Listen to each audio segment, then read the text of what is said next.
Alsina. Ahora que hay repaso. 8 menos 21 minutos, 19 minutos, una hora menos en Canarias. 19 quedan para la hora en punto. Vale. 7 preguntas y media para empezar el día, la primera de las cuales es... ¿Cómo es posible que un presidente tan obsesionado por la información, desde controlarla e inventarla, no tuviera noticia de las fechorías de sus compañeros de travesía política a bordo del Peugeot? La segunda. Tanto le obsesionan los jueces, los periodistas, el PP, Vox, la Fiscalía General, que ignoraba lo que sucedía en los despachos de al lado. La tercera. ¿De verdad que después de haberse depuesto a Ábalos como secretario de organización y por los escándalos que hubo, no se hizo un escrutinio exhaustivo del heredero de Cerdán? La cuarta. ¿Queréis escuchar lo que decía Sánchez de Cerdán en los micrófonos de RACU? No fue ni hace 2 años. Pues es un buen socialista, es un gran secretario de organización, sí. Es un extraordinario negociador, muy eficaz, como los resultados acreditan, ¿no? La quinta. ¿Os ha sabido a poco? Es una persona que me ha acompañado desde siempre, tiene toda mi confianza y es uno de mis más estrechos colaboradores. La sexta. ¿No debería entonces dimitir Sánchez, sea por ignorancia inaceptable o sea por complicidad implícita? Y la séptima. Lo planteaba Javier Caraballo. ¿De verdad que las empleadas del Corte Inglés tenían más conocimiento del tren de vida de Cerdán y Paqui que los funcionarios del CNI? ¿Y la media, que es la última? ¿Os gustaría estar en la piel del nuevo fiscal general del Estado asumiendo que el dedazo de Sánchez? Tenemos una octava pregunta que nos la trae Ecovidrio. ¿De verdad del vidrio se recicla todo? ¿Del vidrio? Sí, el vidrio se recicla al 100% y puede volver a convertirse en un envase de infinitas veces sin perder calidad. Es el reciclaje perfecto y más circular. Ecovidrio, que no te líen con mitos, reciclar vidrio funciona.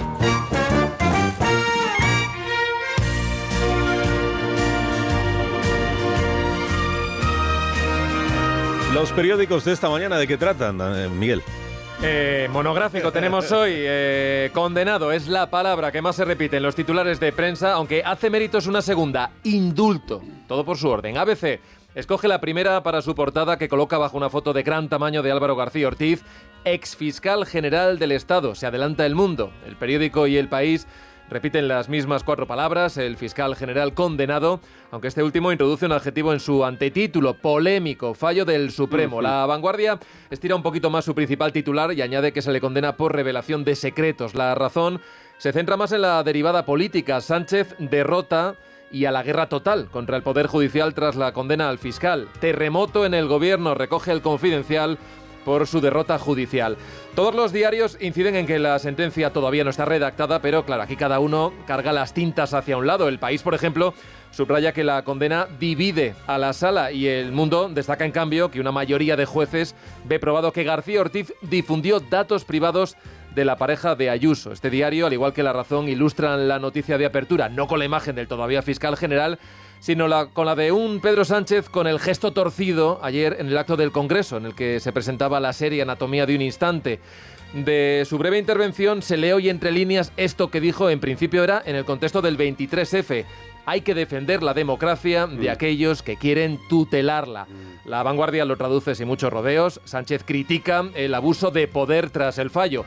En El Independiente describen el cabreo mayúsculo que hay en el gobierno y en el PSOE por la condena de García Ortiz. Hay un miembro destacado de la Ejecutiva que se despacha así: lo hacen un 20N para que nos acordemos bien, así celebramos que Franco no ha muerto. Escribe Garea en El Español que en este clima de indignación ya hay miembros del gobierno que se pronuncian a favor de promover un indulto, aunque sea imposible reponer a García Ortiz. El Independiente recuerda el precedente del juez Gómez de Liaño. A él le condenó el Supremo a 15 años, pero fue por inhabilitación por prevaricación por el caso Sogecable. ¿Os acordáis? Año 99. Aznar le acabó indultando 4 años después en contra del criterio del tribunal, pero con el fiscal a favor.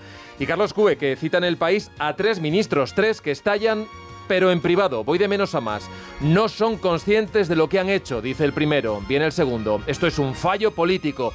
Y a modo de desahogo se jacta el tercero de que Ayuso y su pareja, que defraudó 350.000 euros a Hacienda, se va a ahorrar 10.000 euros en la compra de su ático a costa del fiscal general.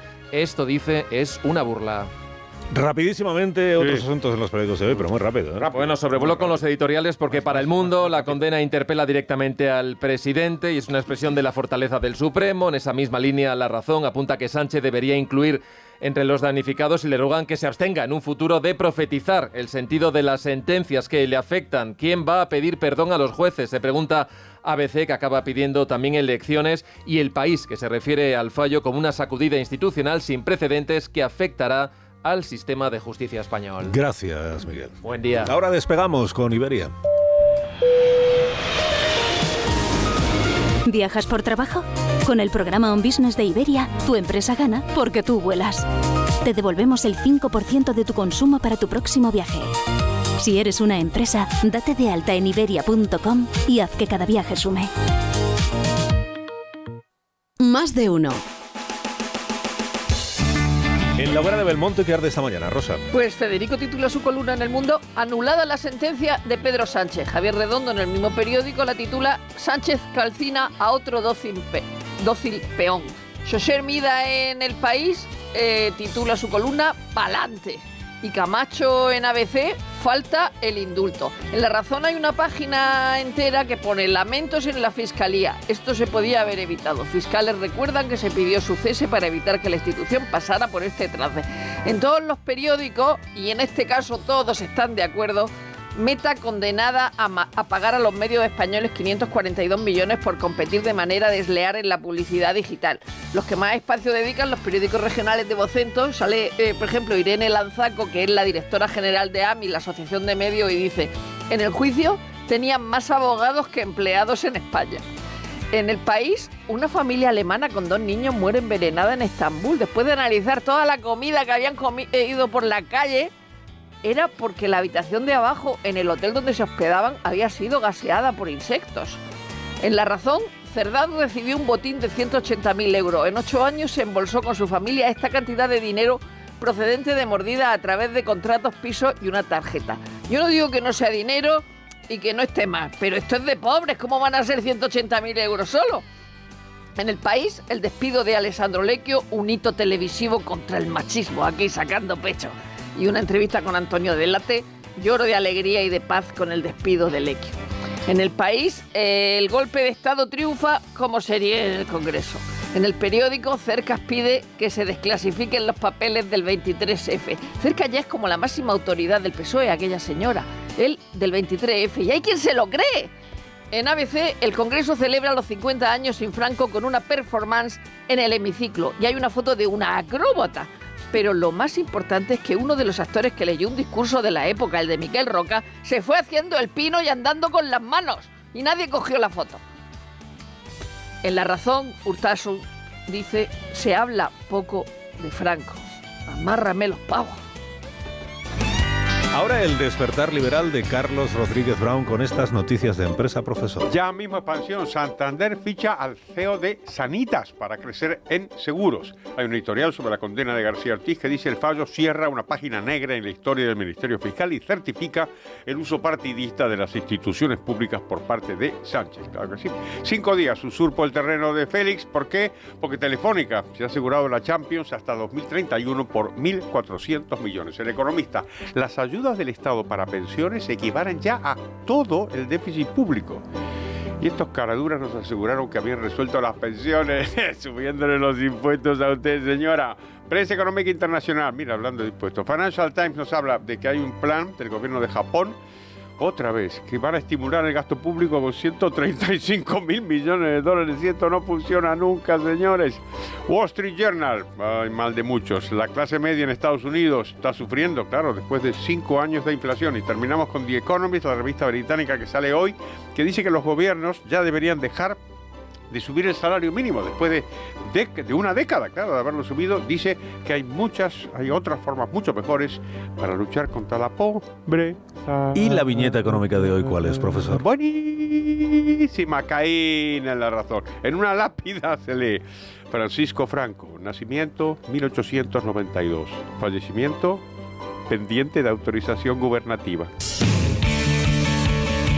Desde la denominación de origen Rueda nos animan a compartir sueños, a compartir ideas, buenos momentos, porque compartir es vivir, compartir es Rueda con Félix José Casillas. 2 años inhabilitado, tiempo que lleva el Camp Nou sin acoger un partido de fútbol y que mañana va a terminar con el partido Barça Athletic, una condena para el club azulgrana con una multa económica y un fallo histórico porque el Barça lleva meses anunciando el regreso. La sentencia definitiva va a llegar cuando el Camp Nou esté a pleno rendimiento con más de 100.000 espectadores, aunque lo de mañana quiere el club que sea un momento histórico con espectáculo musical y con el misterio de quién va a realizar el saque de honor sobre las 4:15 de la tarde. El primer acto institucional de esta jornada liguera se juega esta noche en Mestalla. Hay junta de vecinos, dice las, entre Valencia y Levante, pero ninguno se puede permitir un fallo. Una derrota sería la condena definitiva para Corberán, el entrenador del Valencia, calentando por la banda para jugar el domingo Real Madrid en Elche y el Atleti en Getafe, mañana también el Villarreal Mallorca. Con argumentos y con gente de su cuerda, David Ferrer, pese a la pena de no contar con Alcaraz, se va a sentar mañana en el banquillo de la eliminatoria de semifinales de la Copa Davis contra Alemania y después de superar a la República Checa dieron la cara y Munar, la pareja también Granollers Martínez, especialmente este último, Pedro, que se transforma, dice, cuando viste de rojo, España pone pelotas, dice Marca. Y del alto tribunal, los del baloncesto, cómo puede cambiar un resultado por un fallo, así que el Madrid ganó por 1, el Barça perdió por 1, hoy juegan Baskonia y Valencia tras la gran madrugada de Aldama, nuestro NBA que ha anotado 29 puntos. Buenos días, ¿perdona la sección de vinos de Rueda Pelimanta? Sí, están al lado de los de Rueda para el partidazo del sábado. Vinos con denominación de origen Rueda. Compartir es vivir, compartir es Rueda. Nos impulsa Junta de Castilla y León. Como cada viernes llega ahora el repaso lírico de la semana. Recreación del poeta venezolano Abigail Lozano. Abigail Lozano. Aludió Carolina España a la mentira. Espuela en lo ético. Dijo, este gobierno no le cuenta la verdad ni al médico. Estuvimos con médicos, como Provencio y Horta, analizando el cáncer, que numerosas vidas acorta. La vida de las mujeres es difícil. Entre los socialistas, a Botella la marcaron Ábalos y Cerdán. Nada feministas. Navarro se refirió a las mascotas cuya vida se ha acabado. De violencia vicaria hablaron Bestar, González y Delgado. Su nuevo disco, Kilómetro Cero, nos presentó Pablo Alborán. Marchará con su gente a América y en mayo regresarán. Regresa a menudo en política el sectarismo. La alcaldesa catalá rechazó el revanchismo y la gente rechaza perder derechos defendiendo su espacio. Nos lo dijeron Maya, María, Carla, Isabel e Ignacio. En 6 minutos llegamos a las 8 de la mañana, serán las 7 en Canarias. Ahora continuamos. Vale.